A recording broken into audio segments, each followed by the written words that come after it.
Hey everybody, it's nice to see everybody. I'm glad you guys can make it to the premiere of our new application, Audio Ape Pro.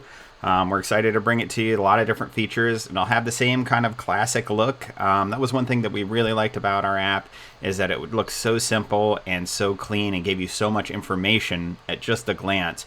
You see, a lot of apps are built for running audio, like a technician running the audio, like a play or something.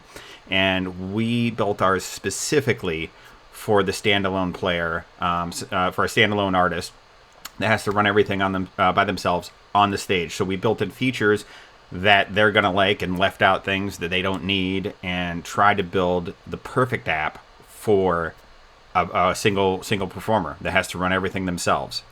So let's go ahead and dive in. I'm going to show you guys what this looks like and what we're going to be doing today. So here's a look at the iPad. I'm going to be running this on an iPad Pro. Now, when you first launch the Audio Ape app, it's going to have empty playlists. Also, when you install the app, it's going to do a little bit of stuff behind the scenes in your files. So the old Audio Ape app was great because it was so simple. It was the application. If you didn't like Go Button, it was too confusing. If you didn't like the other building playlists, you could just open it and it would cultivate from your iTunes or Apple Music now is what it's called, playlist, and it would just build your show for you and it could run it. Great idea in practice, and great idea, but in practice, with Apple always changing the rules about Apple Music and how things are stored, and if it's temporarily on iCloud, and it was a little convoluted, and people would be missing songs and things weren't downloaded. When it worked, it was great, and a lot of people loved it, but a lot of people struggled with it, and it was limiting on what you could do with it. So we decided to not get rid of Apple Music. We understand that a lot of people just have their music on Apple Music. We wanted to kind of give you the best of both worlds. We wanted to let you access your music files on the physical device of your iPad or iPhone or iOS device, and we wanted to give you access to your iTunes library. And I'm going to walk you through how we did that. So there's a system that I don't know if you guys are familiar with, but it's called Files. And it has hard stored files on your computer. I mean, on your device. So on my physical iPad, I have an Audio Ape folder. Now that folder is auto-created when you install the app. And in there is going to be my music files. Right now there's no music files. I'm going to show you how to add music files to this device so you have them for your show. Now the gorgeous thing about this is it's never going to change. Like if you move things around in Apple Music, things can change up. You can have another family member erase something, and all of a sudden it appears, the changes appear on your device. So it's much better just to have the devices on your iPad, just like you would have it stored on your documents folder or hard drive or something of that nature. So there's a lot of ways to get the songs into this folder. One of my favorite ways is AirDrop, and I'm going to show you guys a split screen here on how to do that. Let's see what we got. Okay. This should fire up right now and should show you my desktop and the iPad also. Show secondary display. Yes, there she is. Okay, so now I have a Finder window. This is my computer we're looking at right here with the Mountain desktop. And here are my files, my music files. Now we support just about everything, WAV, MP3, I mean just about 18 different formats. So we don't have to worry too much about the format. You go into your audio files. Now I'm going to use something called AirDrop. If you're not familiar with this, you might want to look up on how to use it efficiently. There needs to be some settings. If you look in your iOS device, you definitely want to make sure AirDrop right here is set to everyone. You want to make sure your Wi-Fi and Bluetooth are turned on this device, and that this device is on the same network as your computer, and your computer also needs to have the Bluetooth turned on, and it has to have AirDrop settings set right there for permission. So anyway, once you get AirDrop working, which is great to have for all kinds of purposes, then you can go ahead and select a couple songs. So I'm going to select just these 3 songs on the top right here. I'm going to right click those, and I'm going to say share, and then I'm going to do AirDrop. Now, literally, there's 5 different ways to get your music onto your iPad into that folder where Audio Ape stores everything. So I'll go ahead and click iPad, and we'll go ahead and get them over there. And they'll wirelessly drop over to the iPad, and I'll show you something else that's going to be very cool in a second here when it decides to actually drop these over here. When it drops them over, it'll actually ask, I was running this test earlier, and I think with this Ecamm, the Facebook Live, I seem to have trouble with airdropping stuff over because there's so many different things running at the same time. So I'm actually going to relaunch my Finder, and we can try that later. In the meantime, I'm going to show you another method to do it. So basically, you airdrop them over, and the iPad will alert and say, hey, do you want to accept these the files coming over? And you say yes, and even asks what application you would like to open these. And there's Audio Ape right in the list. You just click that, and then the file will just go right into your music folder. It's gorgeous. It's wonderful when AirDrop is working. So let's look at a way to do this just only on the iPad. So I'm going to go over to, you can do the same thing on iCloud or Dropbox. I'm going to go to my iCloud Drive, and I'm going to go to my show folder, which is in my shared and my Showtime. And let's just look at some of the music folders. Okay, so I have like low tracks, backing stuff, pre-show, play on, play off. Let's do a couple pre-show tracks, and I can just go ahead and select these guys. Now they're not downloaded. If you can see that there's a cloud icon on the right upper corner of all these tracks, that means it's not downloaded. But that doesn't matter, because when I move them onto the iPad, it'll actually download them for me. So let's just take these 5 tracks that we have selected, and I'm going to do it. Like I said, there's many different ways to do it. You can do more and move and duplicate and all these things, but the easiest way is just to take your finger, and once you have them all selected, you just drag and drop all of them over. I was just doing this. There we go. And I move it over to my iPad. I move it into the Audio Ape folder, and then I drop it into the music folder, and that's it. Now I've moved my music from either iCloud or Dropbox onto the iPad. And like I said, you can do it from Finder also, and AirDrop, all these different ways to get this music over into this folder. And this is where you need it in order to play it on Audio Ape. Now you can also play, I'm going to relaunch this app so it can find all the music files that we just did. You can also play it from Apple Music, like I said. So let's look at building a playlist here, okay? Because now you can build your own playlist rather than just culling it from iTunes or Apple Music. So we'll just go into here, and we'll just call it Facebook Live right here. Live, great. And then we go ahead and tap here for the music. Now this is where the beauty happens. We just drop these 5 files in. Into the documents, into that folder, and this is where they show up. But you also have access to all your Apple Music still, and you can mix and match. You don't have to do one or the other. So if you wanted to do this song, and then you wanted to also do this song from your documents, and then you just hit done, and then here they all are. And before the playlist is actually created, you can edit them right here also. So once you're ready to go, you hit create once you have your playlist the way you want it. And then there you are. And it has the little title at the top of which playlist you have loaded. And that disappears, and it gives you the ultra clean look that we're used to in this application. And from here, you just plays and fades and does everything it's supposed to. Now let's look at the actual playlist and the tracks. So this is some new things. So I'm going to dive into the tracks of this playlist. So now we're looking at the individual tracks in this playlist. And again, you can take them and you can edit them, edit the order very simply. Now, where the real powerful stuff starts coming in is the editing of the individual tracks. So if you go into here and edit the individual track, you can see there's a lot more settings than there used to be. Now we are going to keep making this better and better, but I wanted to show you some of the basic things that we've added that people are going to really like. So I'm going to trim this track down, and you can preview the track. Hear it?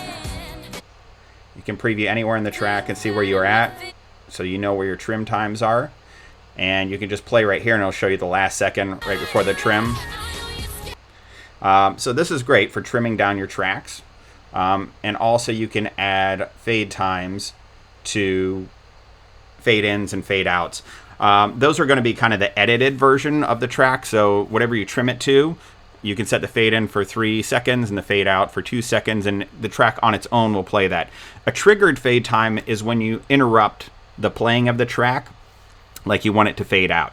So you can actually pick the individual triggered time. So if you want a long fade on a particular song, when you push a button and cue up the next track, you can put that in right there. And of course, there's volume control. So you have individual volume control over all the tracks. Autoplay is pretty self-explanatory. When the playhead reaches this track that you're editing right now, it will automatically play that track and go right into it. And loop and wait is also a great feature. We're going to look at those in a second. So I'm going to hit, actually if I try and exit it, it'll ask if I want to save the changes. I'm actually going to say, do you want to save changes? Cancel. So I'm not going to do that. I'm going to actually go into this one and edit the properties here.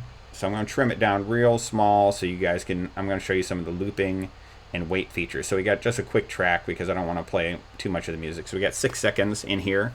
The triggered fade will be a quick one, so let's just do 1 second for the quick fade time. Okay, and then let's do loops. Let's just do 2 loops so you can see what's going on. Done. And let's add a pre-wait of, let's say, 4 seconds. And I want you to see how these behaviors affect the playback and the look of everything. So I'm actually going to save that right there. And then I'm going to go back to the top of the playlist and start on the first track. So now when this song plays, great, does its thing, you push the button, it fades that track and cues up the next one. And you're going to notice there's indicators now on this. You see the stop sign in the upper left-hand corner. Well, that lets you know when you hit the button, there's going to be a wait of 4 seconds before the track kicks in. So, and then it's going to go into its loop. So let's take a look and see how this track acts when I go ahead and trigger it. So it'll count down and then play the track. It'll loop it.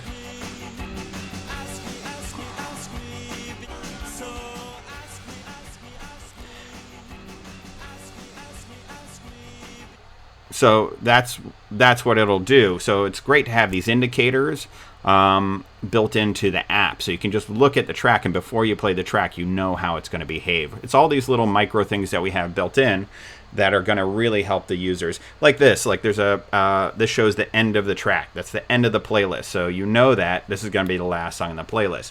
And actually, after you're done with that, it'll run back to the front of the playlist and cue you up again for the top of the show.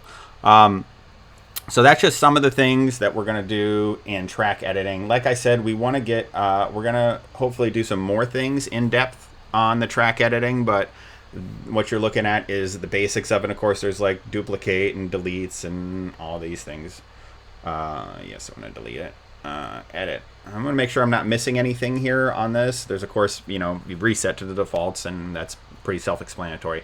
So that's how we edit the tracks once we have them in, either via Apple Music or into your Documents folder. Your Documents folder, I do highly recommend. I know Apple Music's convenient, but man, I just want to see them hard on my device, so I know nothing will happen to them, and I can duplicate them, and I can pull them off of Dropbox or iCloud. You get up your whole show, all your music files in Dropbox or iCloud, just with a couple touches, select the tracks, move them over manually right into this folder, and you're back in business. You could take anybody's iPad or iPhone if you lose yours or something breaks, and then you can do that. So that is that's going to be big. So some of the other things that we worked on is the playlist control.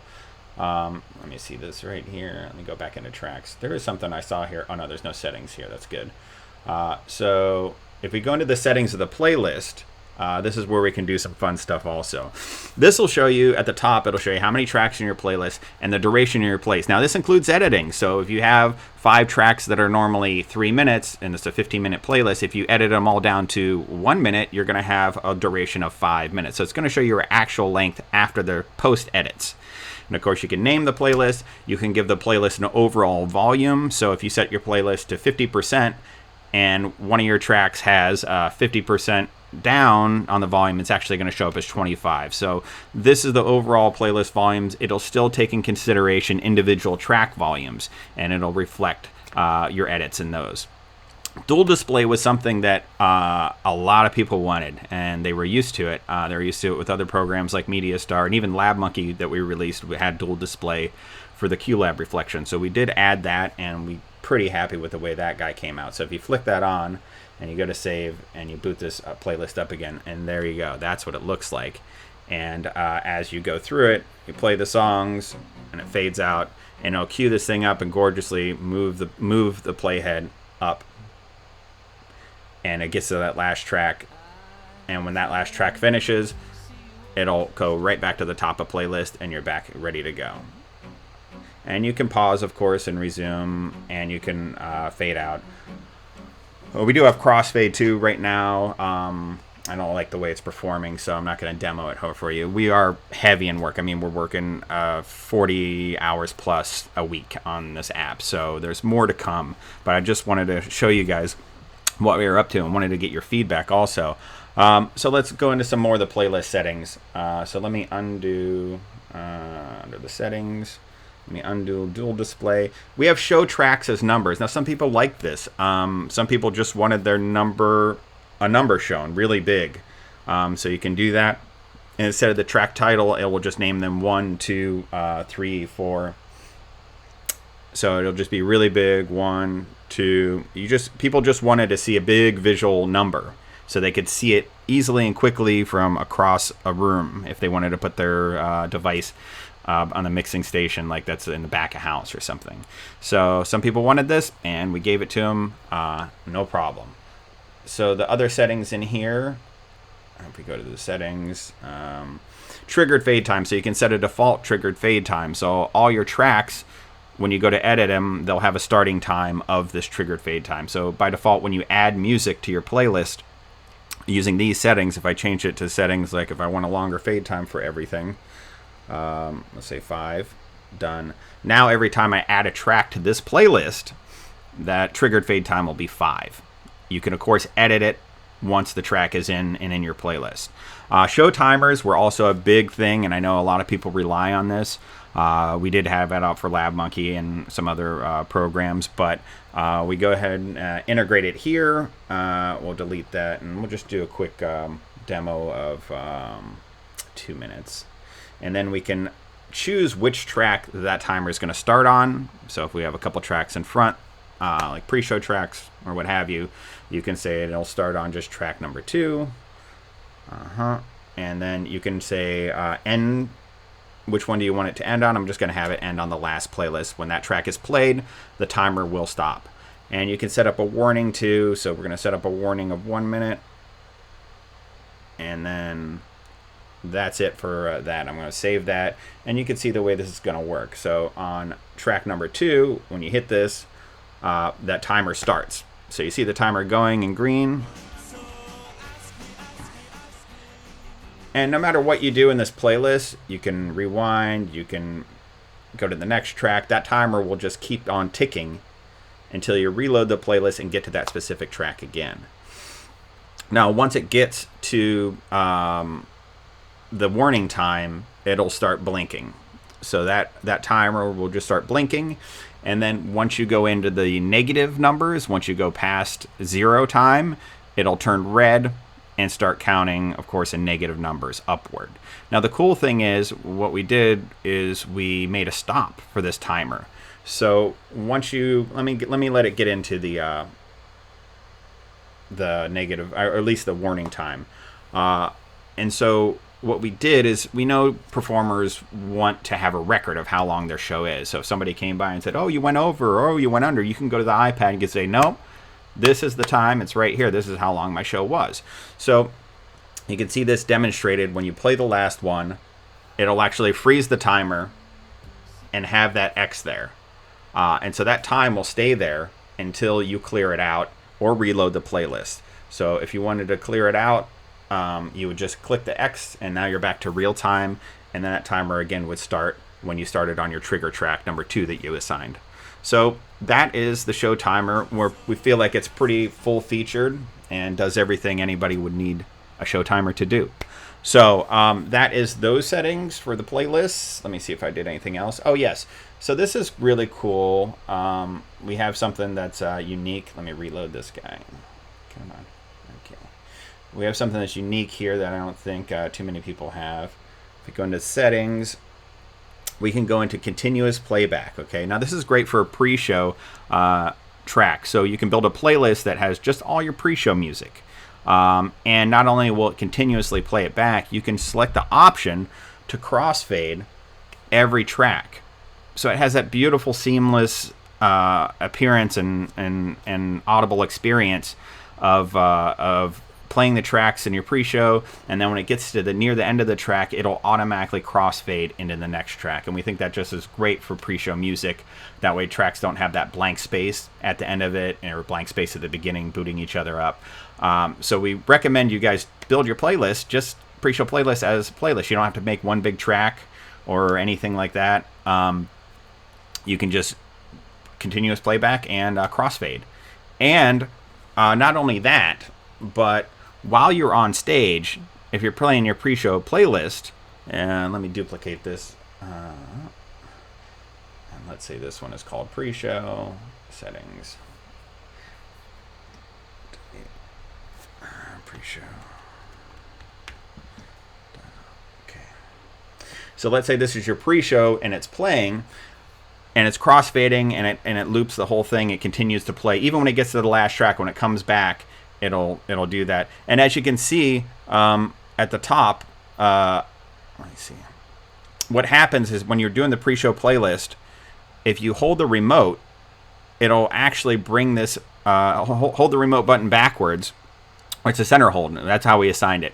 If you hold the center button while this playlist is playing, you can bring up your other playlist. So while you're on stage, as long as you have a visual of the iPad, you can stand backstage, hold down the center button, and then select another playlist. And when that loads, it'll actually fade your pre-show playlist down and cue you up to the beginning of your new playlist, which is really great.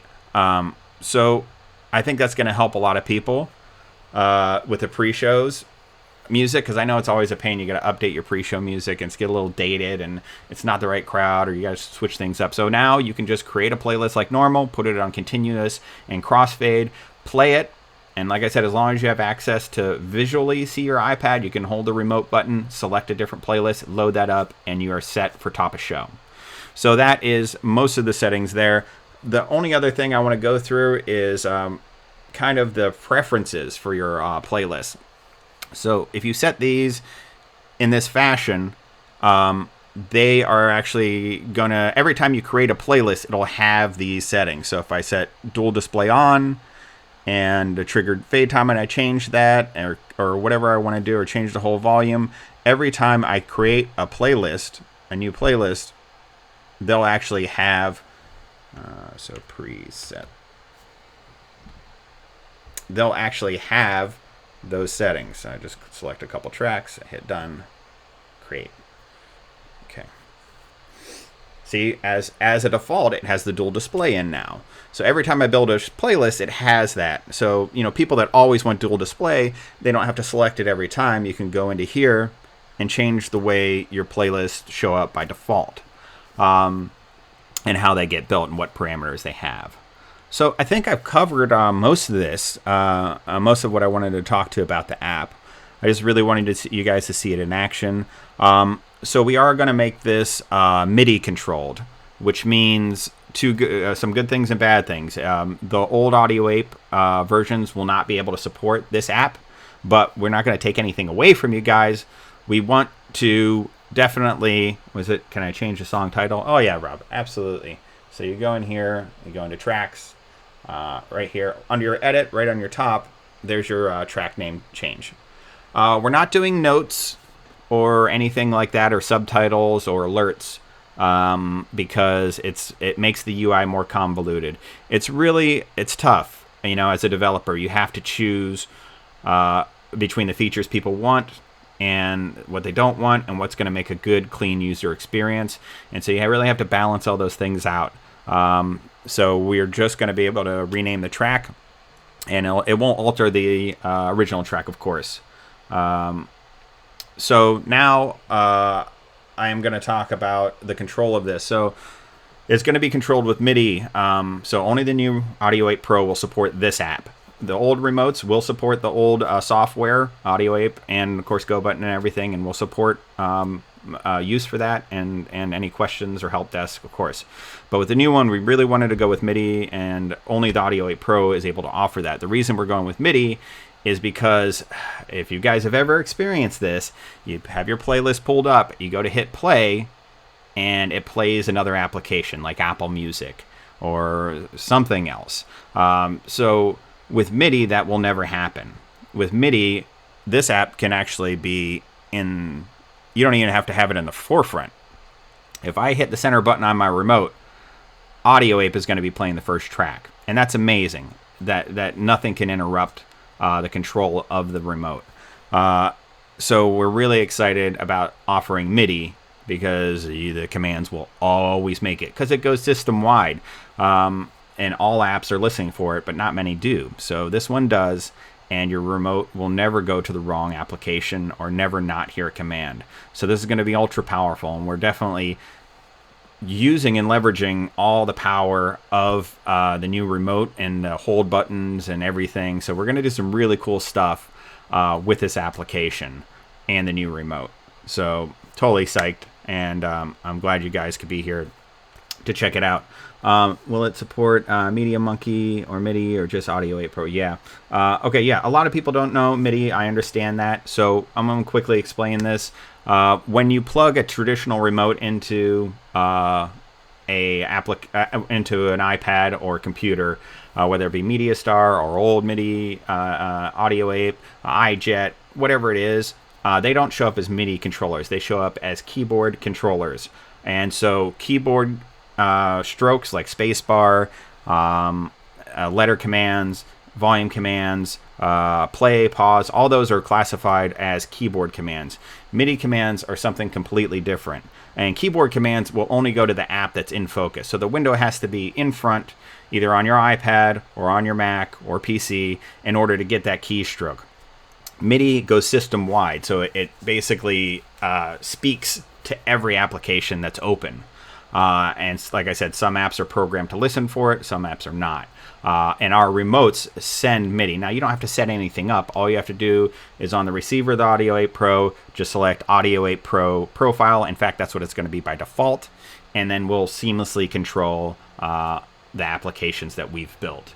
You can, of course, change things if you want, but it's going to be super simple. All you're going to do is just open up the application, select the profile on Audio Ape. If you've changed it, it'll by default be on the right profile, and then you'll be able to fully control this app using MIDI. It's just magical. So you don't even need to understand what MIDI is. All you need to know is it's so much more powerful and so much more reliable than using a remote that relies on keyboard commands like volume and play and space bars and things like that. So let me try and field some questions here. Let's see. Support Media Monkey, MIDI, or Audio Pro? Yes, it'll only support Audio 8 Pro. Can we have both apps loaded and continue to use each based on which unit we're using? I'm not sure why you would want to do that, but I suppose you could actually. Change in the song title. That's great. Nice work. Oh, thanks for everybody with the kind words. No, I think I've covered most of this. So if there's any questions that people still have about this, definitely chime in. Now would be the time. Also, if anybody, I told everybody who was going to be attending live here that they could get a free preview of this application. You will have to install a program called Test Flight. And it's a small program right here, and this is for beta testing of applications. So you'll have to install that and have an iCloud account in order to test. But once you do that, then you can test our application. So go ahead and send me an email to charles@audioaperemote.com. And so anybody who sends me an email and requests to take a look at the app, because I can't post it right here because then everybody will have the link. I want to reward the people who showed up here and supported us and watched the live event. So send an email to charles@audioaperemote.com and just request to be part of the beta program, and we will definitely include you. And you could see all the new rollouts and everything like that. Rick Gerber, any deals? Yes, Rick, we're still doing 5% off for the Audio 8 Pro and all the accessories for it. So that's live on the site and ready to go. We actually sold more than our 100 promised units, but we were able to get enough supplies that we can extend beyond that. So we should be able to keep supply lines open, and we should be able to accommodate up to 400 units in the very, very near future. Are there any other questions that everybody else has? Definitely shoot me that email if you want to be part of the program. And you can give us feedback. So while you're using the app, it asks you, what you think about the features. If there was a crash, and lately there hasn't been one in a long time, it'll ask what happened. So you can watch everything kind of evolve and give us your feedback. We definitely value that. You guys are on the front lines really using this stuff. So we would love to have your input. Awesome. Yeah, shoot us an email, and we'll get you that private link, and you can be part of our beta tester team. And thanks again for showing up, guys. If you're watching this replay and you shoot us an email, I'm sorry, that is going to be closed up. So only the people that were here live. Thanks so much, guys, and would love to see you guys anytime on our live events. We're going to try and do a little bit more of it. And this is the beginning of the app. What you're seeing is just, it's only going to get better from here. And we hope to move to other platforms other than just iPad. But right now we want to get the base going, and we want to make sure it's totally where we want it and where everybody needs it to be. And we look forward to just hammering this out and getting it to you guys, and where you can use it in the field. All right, man. Well, thanks so much. And there you go. Dual display for standard app. Ship dates, yes. I sent out a big email explaining the ship dates. I just got moved back to June 7th, but hopefully that holds. And right now it's looking pretty good. So we will see you guys later. Thanks for stopping in, and shoot those emails over, and I'll get you guys part of the beta. Take care, guys. Thanks for coming.